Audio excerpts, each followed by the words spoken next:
प्रदेश Congress committee के महासचिव बंबर ठाकुर ने परिवारवाद को लेकर केंद्र सरकार पर जोरदार हमला बोला है। बिलासपुर में आयोजित पत्रकार वार्ता में बंबर ठाकुर ने कहा कि बीजेपी के राष्ट्रीय अध्यक्ष परिवारवाद के खिलाफ बयान देते हैं, लेकिन यहां उन्होंने अपने सुपुत्र को सदर बिलासपुर हलके की कमान सौंप दी है और उनके सुपुत्र पिछले 2 माह से सदर में डटे हैं। हर बूथ पर जाकर बीजेपी को इस बार के चुनाव में जिताने के लिए भरसक प्रयास कर रही है। जनता से कह रही है कि इस बार के चुनाव में अपने पिता का सिर झुकने नहीं देंगे। ये परिवारवाद को बढ़ावा नहीं तो और क्या है। बंबर ठाकुर ने कोरोना के दौरान लाखों रुपए की लागत की कोरोना किट्स वितरण और स्पोर्ट्स किट वितरण पर भी सवाल उठाए।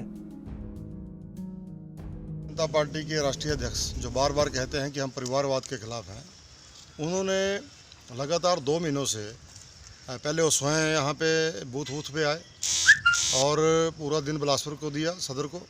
अब अपने शहजादे पुत्र को यहाँ पर बूथ पे जाने के आदेश किए हैं। उनके पास जो है बिलासपुर सदर की कमान संभाल दी है और वो धन लेकर के आ रहे हैं, तथाकथित धन। वो काला धन है, श्वेत धन है, उस पर वो पत्र जारी करें, अपना श्वेत पत्र जारी करें कि वो जो किटें बांट रहे हैं, 400 किटें, वो कहाँ से आ रही हैं। और कोरोना के समय में भी उन्होंने बयान दिया था कि हमने 75 लाख रुपए की किटें दी, वो आम जनता तक तो नहीं पहुँची, लेकिन भारतीय जनता पार्टी के बूथ प्रधानों को उन्होंने दी। वो 75 लाख रुपए कहाँ से आया था। और आज जो ये किटें बांट रहे हैं यूथ को, उनको अपनी तरफ को झांसा देकर के, लुभावना झांसे देकर के अपनी तरफ को आकर्षित करना चाह रहे हैं। वो किटें कहाँ से आ रही हैं, पैसा कहाँ से आ रहा है, उसका श्वेत पत्र जारी करें। और रोजगार मेले के ऊपर भी जो चेतना संस्था ने पैसा इकट्ठा किया, इन फैक्ट्रियों से पैसा इकट्ठा किया, रोजगार मेला किया, वो पैसा कहाँ से आया, उसका श्वेत पत्र जारी करें।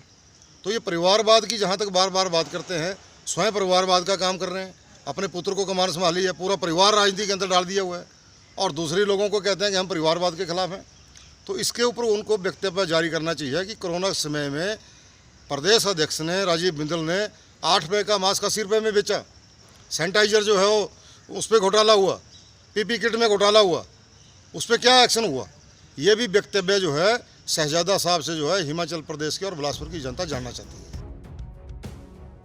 गौर हो कि विधानसभा चुनाव के नजदीक आते ही लगातार विपक्षी दल सरकार को घेरने में लगे हुए हैं। इसी के चलते अब कांग्रेस के पूर्व विधायक बंबर ठाकुर ने भी भारतीय जनता पार्टी के राष्ट्रीय अध्यक्ष के बेटे पर भी सवाल खड़े करे हैं और जेपी नड्डा से स्पष्टीकरण मांगा है। बहरहाल अब देखना ये होगा कि कांग्रेस विधायक के इस बयान के बाद भाजपा के नेता इस पर अपनी क्या कुछ प्रतिक्रिया देते हैं। पंजाब केसरी टीवी के लिए बिलासपुर से सुभाष ठाकुर की रिपोर्ट।